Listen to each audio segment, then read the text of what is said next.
ನನ್ನ ಹೆಸರು ಜಗದೀಶ್. ನಾನು ಗೋವಿಂದರಾಜ್ ನಗರದಿಂದ ಬರ್ತಾ ಇದ್ದೀನಿ. 10 ಇಯರ್ಸಿಂದ ಶೇರ್ ಮಾರ್ಕೆಟ್ ಬಗ್ಗೆ ಇಂಟ್ರೆಸ್ಟ್ ಇತ್ತು, ಬಟ್ ಡಿಸಿಷನ್ ತಗೊಂಡಿರಲಿಲ್ಲ. ಅದು ಪೋಸ್ಟ್ಪೋನ್ ಆಗ್ತಾ ಇತ್ತು. ಈ ಸಲ ಇಲ್ಲ, ಹಿಂಗೆ ಪೋಸ್ಟ್ಪೋನ್ ಆಗ್ತಾ ಇದೆ, ಸ್ವಲ್ಪ ಏನೋ ಒಂದು ಮಾಡಲೇಬೇಕು ಅಂತ ಒಂದು ನಿರ್ಧಾರ ಮಾಡಿ ಅದನ್ನ ಯಾವ ಥರ ಮಾಡೋದು ಅಂತ ನಮ್ಮ ಫ್ರೆಂಡ್ಸ್ನೆಲ್ಲ ಕೇಳಿದಾಗ ಎಲ್ಲ ಸರ್ಫೇಸ್ ಇನ್ಫಾರ್ಮೇಷನ್, ನನಗೂ ಅಷ್ಟು ಡೀಟೇಲಾಗಿ ಗೊತ್ತಿರಲಿಲ್ಲ.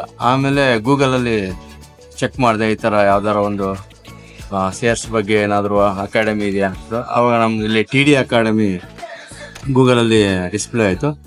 ನಮ್ಮ ಫ್ರೆಂಡ್ಸ್ಗಳು ಕೇಳಿದೆ, ಈ ಥರ TD ಅಕಾಡೆಮಿ ಮನೋಜ್ ಕುಮಾರ್ ಅಂತ ಬರ್ತಾ ಇದೆ, ಪರವಾಗಿಲ್ಲ ಅಂತ. ಇಲ್ಲ, ಅವ್ರು ಬೆಸ್ಟ್ ಇದ್ದಾರೆ, ಅಲ್ಲೋಗಿ ಕಲ್ತ್ಕೊಂಡು ಮಾಡು ಅಂತ ಹೇಳಿದ್ರು. ಅದಕ್ಕೆ ಬಂದೆ. ಇಲ್ಲಿ ಬಂದಮೇಲೆ ಅನ್ನಿಸ್ತು ನಾನು ಒಳ್ಳೆ ಡಿಸಿಷನ್ ತಗೊಂಡೆ ಅಂತ. ಈಗಲೇ ನನಗೆ ಒಂದು ಐಡಿಯಾ ಅಂತೂ ಬಂದಿದೆ, ಆದರೆ ಇನ್ನೂ ಕಲಿಯೋದು ತುಂಬ ಇದೆ ಅನ್ನಿಸ್ತಾ ಇದೆ. ಇನ್ನೂ ಹೆಚ್ಚು ನಾನು ಸಮಯವನ್ನು TD ಅಕಾಡೆಮಿ ಕೊಟ್ಟರೆ ಖಂಡಿತವಾಗ್ಲೂ ಶೇರ್ ಮಾರ್ಕೆಟಲ್ಲಿ ಸಕ್ಸಸ್ ಆಗ್ಬೋದು ಅಂತ ನನಗೆ ಅನ್ನಿಸ್ತೀವಿ. ಸೊ ನಿದ್ರೆಯಲ್ಲೂ ಹಣ ಸಂಪಾದಿಸಬೇಕೆ? TD ಅಕಾಡೆಮಿ ಆ್ಯಪ್ ಅನ್ನು ಡೌನ್ಲೋಡ್ ಮಾಡಿ ಉಚಿತವಾದ ಕೋರ್ಸ್ ಅನ್ನು ಪಡೆಯಿರಿ.